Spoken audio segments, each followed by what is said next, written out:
Assalamualaikum. Hello friends, welcome to Shaki's vlog. இன்னைக்கு இந்த vlogல நம்ம பார்க்க போகிறது prawn biryani. இது விறகடுப்புலையும் இல்லாமல் ஸ்டவ்லையும் இல்லாமல் இண்டக்ஷன் ஸ்டவ்வில் செய்ய போகிறோம். வாங்க எப்படி செய்கிறதுன்றதை பார்க்கலாம்.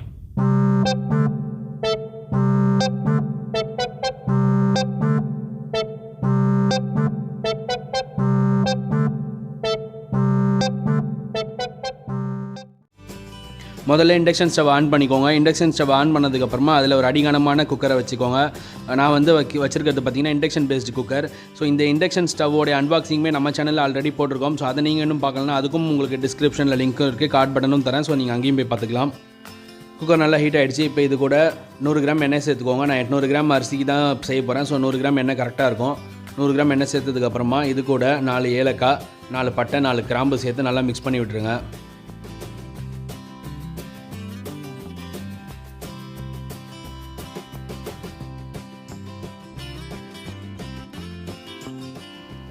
இப்போ இது கூட 300 கிராம் வெங்காயத்தை சேர்த்து நல்லா மிக்ஸ் பண்ணி விட்டுருங்க. வெங்காயம் நல்லா கோல்டன் ப்ரௌன் ஆகிற வரைக்கும் நல்லா வறுக்கணும். ஸோ நான் ஆல்ரெடி சொன்ன மாதிரி தான் பிரியாணிக்கு எப்பவுமே டேஸ்ட் கொடுக்குறது வெங்காயம் தான். ஸோ இந்த ப்ராசஸ் கொஞ்சம் ஸ்லோவாக தான் இருக்கும். அப்போ தான் பிரியாணி நல்லா டேஸ்ட்டாக வரும். அதனால் வெங்காயம் கொஞ்சம் நல்லா நின்று வேகட்டும். இப்போ இது கூட 1 ஸ்பூன் உப்பு சேர்த்துக்கோங்க. நான் உப்பு வந்து ஸ்டேஜ் பை ஸ்டேஜாக தான் சேர்க்க போகிறேன். ஸோ இப்போதைக்கு 1 ஸ்பூன் உப்பு சேர்த்து நல்லா மிக்ஸ் பண்ணி விட்டு மூடி போட்டு விட்டுருங்க. கொஞ்சம் நேரம் வெங்காயம் நல்லா வேகட்டும்.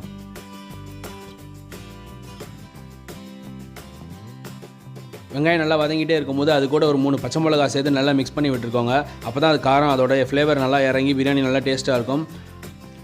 இப்போ இது கொஞ்சம் நேரம் மூடி போட்டு வச்சிடும். நல்லா வெங்காயம் கொஞ்சம் நேரம் வதங்கட்டும். அப்பப்போ ஓப்பன் பண்ணி கிளறி விட்டுக்கிட்டே இருங்க, இல்லாட்டி வெங்காயம் கொஞ்சம் அடி பிடிச்ச மாதிரி ஆகிடும். வெங்காயம் இப்போ நல்லா பொன்னிறமாக வதங்கிடுச்சு. இப்போ இதை நல்லா மிக்ஸ் பண்ணி விட்டுட்டு இது கூட இஞ்சி பூண்டு விழுது சேர்த்துக்கலாம். இஞ்சி பூண்டு பார்த்திங்கன்னா ஒரு 50 கிராம் சேர்த்துருக்கேன். இஞ்சும் பூண்டும் சேம் காம்பினேஷனில் சேம் ரேஷியோவில் அரைச்சி எடுத்ததில் 50 கிராம் எடுத்திருக்கேன். ஸோ அது நல்லா சேர்த்து பச்சை வடை போகிற வரைக்கும் நல்லா வதக்கி விட்டுருங்க.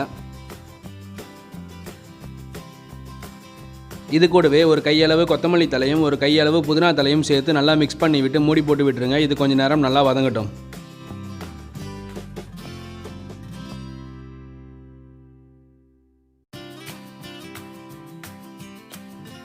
இஞ்சி பூண்டு நல்லா பச்சை வாடை போக வதங்கிடுச்சு. இப்போ இது கூட 150 கிராம் தக்காளி சேர்த்துக்கிறேன். தக்காளி ரொம்ப அதிகமாக சேர்க்கக்கூடாது பிரியாணிக்கு. எப்பவுமே வெங்காயத்தை விட பாதி அளவு தான் தக்காளி சேர்க்கணும். ஸோ அதனால் நான் 150 கிராம் தக்காளி சேர்த்து நல்லா வதக்கி விட்டுக்கிறேன். இப்போ இந்த மசாலா கூடவே நம்ம மஞ்சத்தூள் போட்டு க்ளீன் பண்ணி வச்சுருக்க இறாலை சேர்த்துக்கலாம். நான் சேர்த்துருக்க இறாலோட அளவு பார்த்திங்கன்னா 150 கிராம். இந்த பிரியாணிக்கு வந்து பார்த்திங்கன்னா சிக்கன் மட்டன் மாதிரி இவ்வளோ தான் சேர்க்கணுன்ற ரேஷியோ எதுவுமே கிடையாது.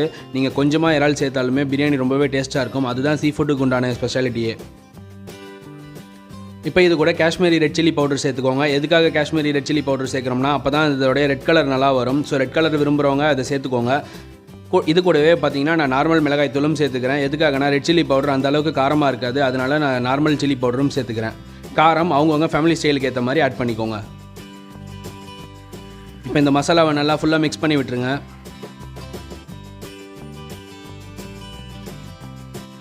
இது கூடவே ஒரு அரை எலுமிச்சப்பழ சாறை சேர்த்துக்கோங்க. அப்போ தான் இறாலில் மசாலா நல்லா இறங்கி சூப்பராக இருக்கும். கூடவே தயிர் ஒரு 1/4 கிலோ சேர்த்து நல்லா மிக்ஸ் பண்ணி விட்டு கொஞ்சம் நேரம் மூடி விட்டுருங்க. இது கொஞ்சம் நல்லா வேகட்டும்.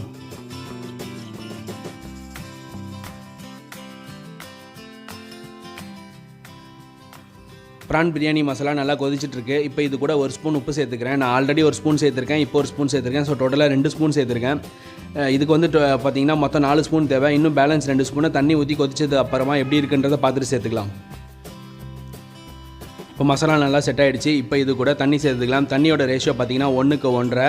ஸோ நான் இந்த அழகுக்கு வந்து பார்த்திங்கன்னா 4 அழகு அரிசி எடுத்திருக்கேன். அதனால் வந்து பார்த்திங்கன்னா 6 அழகு தண்ணி சேர்க்கணும். இப்போ 1 அழகு தண்ணி சேர்த்து இந்த மசாலா வந்து நல்லா இறாலோட மிக்ஸ் ஆகிறதுக்காக ஒரே ஒரு அழகு மட்டும் இப்போதைக்கு சேர்த்து நல்லா மிக்ஸ் பண்ணி விட்டுறேன். இது கொஞ்சம் நேரம் கொதிக்கணும். இப்போதைக்கு இது மூடி போட்டு விட்டுடலாம். மசாலா நல்லா பைண்ட் ஆகி கொதி வந்துடுச்சு. இப்போ இதில் பேலன்ஸ் இருக்கிற 5 அழகு தண்ணியை சேர்த்து இன்னும் நல்லா கொதிக்க விட்டுடலாம்.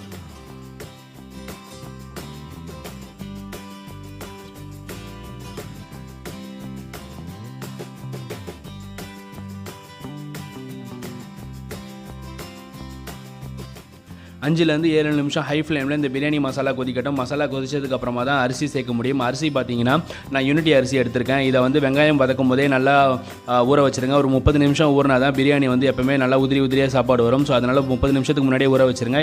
இது சிக்கனுக்கும் இந்த மாதிரி ப்ரான் ஃபிஷ் பிரியாணிக்கு மட்டும் தான் செட் ஆகும். மட்டனுக்கு வந்து பார்த்தீங்கன்னா மட்டன் வெந்ததுக்கு அப்புறமா தான் நீங்கள் அரிசியை ஊற வைக்கணும். இப்போ பாருங்கள் தண்ணி நல்லா கொதிச்சிருச்சு. இப்போ இதோட உப்பு செக் பண்ணிக்கோங்க. உப்பு வந்து எனக்கு கொஞ்சம் கம்மியாக இருக்கிறதுனால நான் ஒரு ஸ்பூன் ஆட் பண்ணிக்கிறேன். உப்பு வந்து எப்போவுமே ஒரு நூல் கொஞ்சம் கூட இருக்கணும். அப்போ தான் சாதம் வந்து முடிச்சதுக்கப்புறமா உங்களுக்கு உப்பு கரெக்டாக பேலன்ஸ்டாக இருக்கும். ஸோ இது உப்பு சேர்த்ததுனால கொஞ்சம் நாள் மூடி போட்டு விட்டுருங்க. ஓகே, கொதி நல்லா வந்துச்சு. ஃபைனல் ஸ்டேஜுக்கும் வந்துட்டோம். இப்போ இது கூட நம்ம எடுத்து வச்சுருக்க அரிசியை சேர்த்துடலாம்.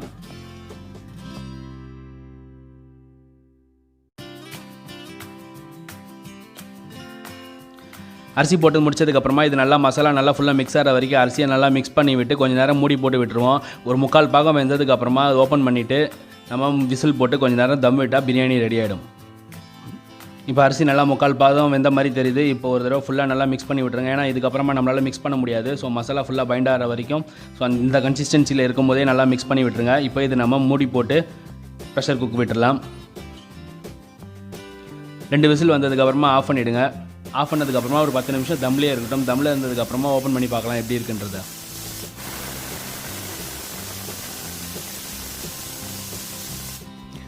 ரெண்டு விசில் முடிஞ்சு 10 நிமிஷம் ஆயிடுச்சு. இப்போ இதை ஓப்பன் பண்ணி பார்க்கலாம் எப்படி இருக்குதுன்ட்டு. எனக்குமே ரொம்ப ஆவலாக தான் இருக்குது. ஏன்னா நானுமே இப்போ தான் ஃபஸ்ட் டைம் பண்ணுறேன். எப்படி இருக்க போகுதுன்னு எனக்குமே தெரியல.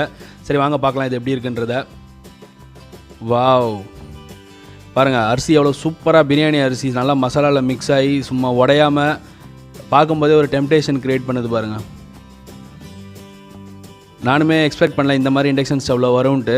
பட் நல்லாவே ரொம்பவே சூப்பராக தான் வந்திருக்கு. நீங்களுமே ட்ரை பண்ணி பாருங்கள் மசாலா நல்லா மிக்ஸ் பண்ணி விடுங்க. ஏன்னா மசாலா அங்கங்கே செட் ஆகிருக்கும். ஸோ ஒரு தடவை ஃபுல்லாக மிக்ஸ் பண்ணி விட்டுறதுக்கப்புறமா பிளேட்டிங்கில் பண்ணிவிடுங்க. சூப்பராக இருக்கும். நான் ஃபஸ்ட்டு என்னோடய சிக்கன் பிரியாணி வீடியோவில் ஆயிலில் மிளகாத்தூள் ஆட் பண்ணியிருப்பேன். ஆனால் அந்த மாதிரி ஆட் பண்ணுறது எப்போவுமே உடம்புக்கு ஹெல்த்தி கிடையாது. நார்மலாக நம்ம வந்து வெங்காயம் தக்காளி அந்த மாதிரி இன்க்ரீடியன்ஸோடு போட்டு ஆட் பண்ணுற மாதிரி ஆட் பண்ணிக்கோங்க. இது எப்போவாவது நம்மளுக்கு கலர் வேணும்னு விருப்பப்பட்டிங்கன்னா அந்த மாதிரி ஆயிலில் ஆட் பண்ணிக்கோங்க. நான் கலருக்கு சக்தி மிளகாய் தூள் தான் யூஸ் பண்ணுவேன். அதில் டிஃபால்ட்டாகவே மேனுஃபேக்சர் பண்ணும்போதே கலர் ஆட் பண்ணியிருப்பாங்க. இன்றைக்கி சக்தி மிளகாய் தூள் கிடைக்காததுனால நான் ஆச்சி மிளகாய் தூள் யூஸ் பண்ணியிருக்கேன். இந்த வீடியோ உங்களுக்கு பிடிச்சிருந்துன்னா இந்த வீடியோக்கு ஒரு லைக் கொடுங்க, கமெண்ட் பண்ணுங்கள், உங்கள் ஃப்ரெண்ட்ஸோட ஷேர் பண்ணுங்கள். மேலும் இது போன்ற வீடியோ பார்க்குறதுக்கு நம்ம சேனலை சப்ஸ்கிரைப் பண்ணிக்கோங்க. பக்கத்தில் இருக்க பெல் ஐக்கானையும் கிளிக் பண்ணிக்கோங்க.